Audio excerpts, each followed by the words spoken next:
नमस्कार। स्वागत है आप सभी का। ग्लोबल अड्डा आप देख रहे हैं और मैं हूं आपके साथ पुनीत मिश्रा। जी हां, ईरान का शहंशाह या फिर यही हेडलाइन या यही हेडिंग देखकर आप इस वीडियो को देखने आए हैं। तो इसी मुद्दे पर आज हम बात करने वाले हैं। ईरान को समझने की ज़रूरत है। ईरान में क्रांति हुई थी, उसके पहले क्या था उसको समझने की ज़रूरत है। और ईरान का नया शहंशाह जब कहा जा रहा है तो नाम आ रहा है रेज़ा पहलवी का। लेकिन क्या रेज़ा पहलवी ईरान के नए शहंशाह बन पाएंगे? दरअसल शुरुआत करते हैं 1979 से। 1979 वो साल, 1979 वो साल जब ईरान में इस्लामिक क्रांति हुई और ईरान में इस्लामिक गणतंत्र की स्थापना हुई, इस्लामिक रिपब्लिक ऑफ ईरान। और उसके बाद खुमैनी सत्ता में आए। खुमैनी के सत्ता में आने के बाद खामनेई सत्ता में आए और ईरान में अभी उन्हीं की सत्ता चल रही है। लेकिन इसके पहले क्या क्या हुआ इसको समझने की ज़रूरत है। 1979 से पहले का ईरान कैसा था और अब का ईरान कैसा है, इसे बताने की ज़रूरत नहीं है, ख़ास तौर पर उन लोगों को जो ईरान को बखूबी समझते हैं या जो ईरान के बारे में पढ़ते हैं। लेकिन उन लोगों को ये बात ज़रूर जाननी चाहिए जो ईरान को अभी अभी समझना चाह रहे हैं। दरअसल पाश्चात्यकरण जिसे कहा जाता है या पाश्चात्य गतिविधियां या पाश्चात्य परिवेश जिसे कहा जाता है, जो हम देखते हैं फॉरेन कंट्रीज़ में, ख़ास तौर पर अमेरिका, ब्रिटेन, कनाडा, यूरोप में, वही हाल कुछ ईरान का 1979 के पहले हुआ करता था। और उस वक्त कौन था सत्ता में? उस वक्त था मोहम्मद शाह रेज़ा पहलवी की सत्ता। वही थे सत्ता के अध्यक्ष कह लीजिए, शाह कह लीजिए या राजा कह लीजिए, जो भी आप इसे नाम देना चाहें। उन्हीं के हाथ में पूरी सत्ता थी। और उनके हाथ में सत्ता कैसे आई इसे समझना पहले ज़रूरी है। दरअसल ईरान अंग्रेज़ों के अधीन था। अंग्रेज़ों से जब ईरान को मुक्ति मिली तो उसके बाद रेज़ा पहलवी के पिता मोहम्मद शाह रेज़ा पहलवी, जो कि अंग्रेज़ों के बेहद करीबी माने जाते थे, उनको ये सत्ता हस्तांतरित कर दी गई। चूँकि वो अंग्रेज़ों के बेहद करीबी थे, अमेरिका से बेहद करीबी थे, तो वहाँ पर परिवेश और खान पान और सब कुछ करीब करीब वैसा ही था जैसा पाश्चात्य संस्कृति में देखा जाता है। लेकिन यही बात कई लोगों को नागवार गुजर रही थी। नागवार ऐसे गुजर रही थी क्योंकि ईरान जो है वो शिया मुल्क है, शिया बाहुल्य मुल्क है। वहाँ पर शियाओं की संख्या अधिक है और शिया जो हैं वो धर्म गुरु में बड़ी आस्था रखते हैं। मुस्लिम रीति रिवाज, मुस्लिम धर्म के अनुसार वहाँ पर जो संस्कृति थी वो काम नहीं कर रही थी। इसी बात ने आग पकड़ी और उसके बाद क्रांति हुई, जिसे इस्लामिक रिवॉल्यूशन के नाम से जाना जाता है। और उसके बाद इस्लामिक रिपब्लिक ऑफ ईरान की स्थापना कर ली गई। लेकिन इस बीच ये हुआ कि जब इस्लामिक रिपब्लिक ऑफ ईरान बन गया, उसके बाद वहाँ के नियम कायदे, तमाम चीज़ें जो हैं बिल्कुल बदल दी गई। धर्म के अनुसार वहाँ पर चलने के लिए लोगों को कहा गया। और उसके बाद अब तस्वीर जो है, अब फिर से ऐसा लग रहा है कि ईरान में तस्वीर बदलने की कोशिश की जा रही है।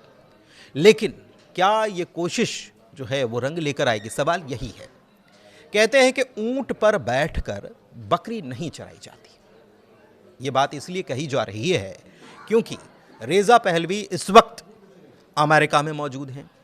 अमेरिका से उनकी बहुत अच्छी बनती भी है और वे अक्सर देखा गया है, 2023 का डेटा जो आया है उसके मुताबिक अगर बात की जाए तो वे इसराइल में भी गए थे और वहाँ पर भी उन्होंने बेंयामिन नेतन्याहू से मुलाकात की थी। तब उसकी तस्वीरें सामने आई थी।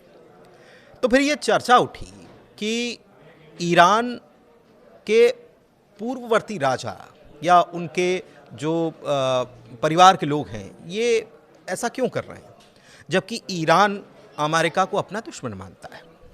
और बार बार ये खामनेई साहब ये नारा लगाते हुए सुनाई देते हैं कि डेथ टू अमेरिका। लेकिन अब जो हो रहा है ईरान के अंदर, कई लोगों की मौत हो चुकी है, वहाँ पर प्रदर्शन लगातार चल रहा है। और तो और जो महिलाएं अब तक बुर्के में नज़र आती थीं, जो हिजाब पहनती थीं, वही महिलाएं अब वहां पर सड़कों पर उतरी हुई दिखाई दे रही।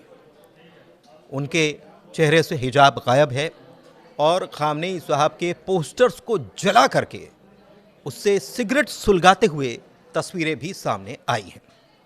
लेकिन ईरान की तरफ से, खामनेई साहब की तरफ से या उनकी सरकार की तरफ से ये कहा जा रहा है कि ये वो लोग नहीं हैं जो ईरान के मुल्क पर पसंद लोग हैं या मुल्क परस्त लोग हैं, बल्कि ये वो लोग हैं जो ईरान को तोड़ना चाहते हैं और ऐसे लोगों के खिलाफ कठोरतम कार्रवाई की जाएगी, एक्शन लिया जाएगा। यहाँ तक कहा गया कि ऐसे लोगों को फांसी की सज़ा भी दी जाएगी।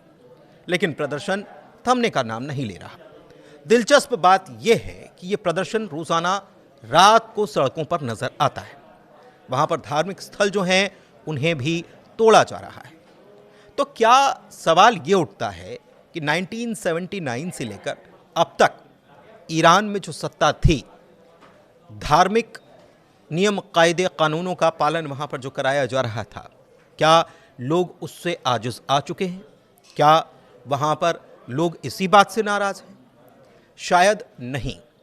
दरअसल रेज़ा पहलवी का जब जिक्र आता है तो रेज़ा पहलवी वो शख्स हैं जो अमेरिका में बैठकर लगातार सोशल मीडिया पर वहाँ चल रहे प्रदर्शन को लेकर उसे प्रशय देने का काम करते हैं और जो प्रदर्शन हो रहा है उसमें भी बार बार ये नारे सुनाई दे रहे हैं कि रेज़ा पहलवी वापस आएंगे। लेकिन सवाल ये है कि जिस मुल्क की हम बात कर रहे हैं वो शिया बाहुल्य मुल्क है और शिया जो होते हैं वो अपने धर्म गुरु के प्रति बेहद संवेदनशील होते हैं और वो उन्हें सबसे ऊपर मानते हैं। तो ऐसे में क्या ये वही लोग हैं जो प्रदर्शन कर रहे हैं या फिर कुछ लोग हैं जिनको उकसाया जा रहा है? अमेरिका की तरफ से बार बार ये कहा जा रहा कि अगर कोई भी ईरान के अंदर कार्रवाई करता है ऐसे प्रदर्शनकारियों पर तो अमेरिका उसका जवाब देगा।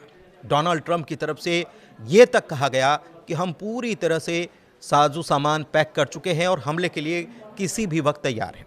ये कहा भी जा रहा है कि अमेरिका किसी भी वक्त ईरान पर हमला कर सकता है। लेकिन इस बीच खबर क्या आई? इस बीच खबर ये आती है कि ईरान की मिसाइल सिटी भी एक्टिव हो चुकी है।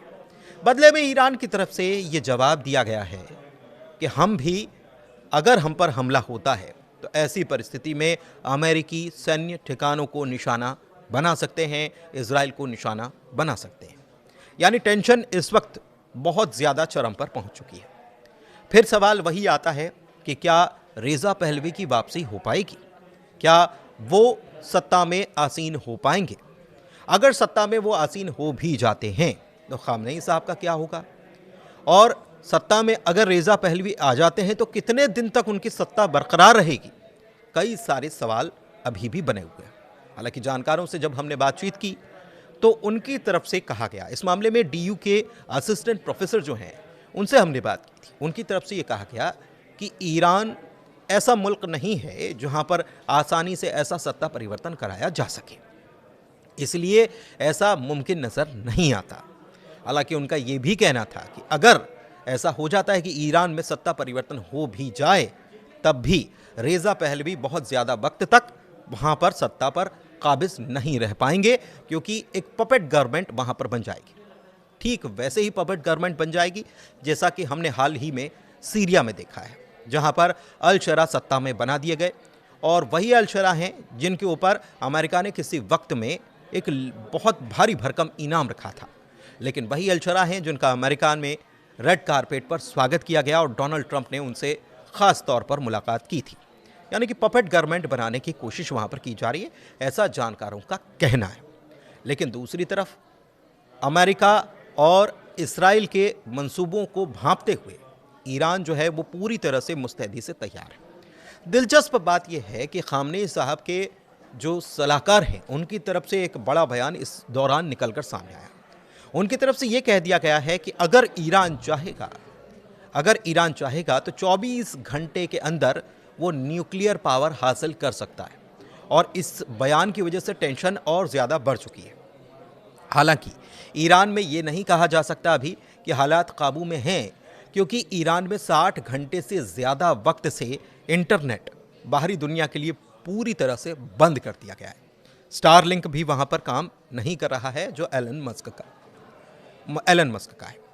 तो ऐसे में ईरान में जो हालात बन रहे हैं, तीसरी बार ऐसा हुआ है जब वहाँ पर इंटरनेट पर बैन लगाया गया है। इसके पहले 2019 में हुआ, उसके बाद 2022 में हुआ, जब बुर्के को लेकर प्रदर्शन हुआ था, आपको याद होगा, उसको लेकर बहुत बड़ा प्रदर्शन देखने को मिला था, लेकिन उसे भी कंट्रोल में कर लिया गया। और अब 2026 जब दाखिल हुआ है तब भी ऐसा हो रहा है। दिलचस्प बात यह है कि अमेरिका और इजराइल इसके पीछे शायद ये मंशा लगाकर बैठे हैं कि जितने भी प्रॉक्सी ईरान के हैं उनको न्यूट्रलाइज कर दिया गया है, चाहे वो लेबनान में बैठे हिजबुल्ला हों, चाहे वो यमन में बैठे हूती विद्रोही हों, या फिर दूसरी सरकारें हों। और ऐसे में कोई भी मुल्क, मुस्लिम मुल्क भी अभी निकलकर सामने नहीं आया है जो ईरान का साथ देता हुआ नजर आ रहा हो। लेकिन इस बीच चाइना और रशिया की तरफ से ईरान को पूरा समर्थन मिलता हुआ दिखाई दे रहा है। और इसी वजह से साउथ अफ्रीका के तट पर नेवल एक्सरसाइज की जा रही है ब्रिक्स की तरफ से, जिसमें ईरान भी शामिल है, चाइना भी शामिल है और रूस भी शामिल है, और तमाम और भी मुल्क शामिल हो सकते हैं, जिसने टेंशन को बढ़ाने का और काम किया है।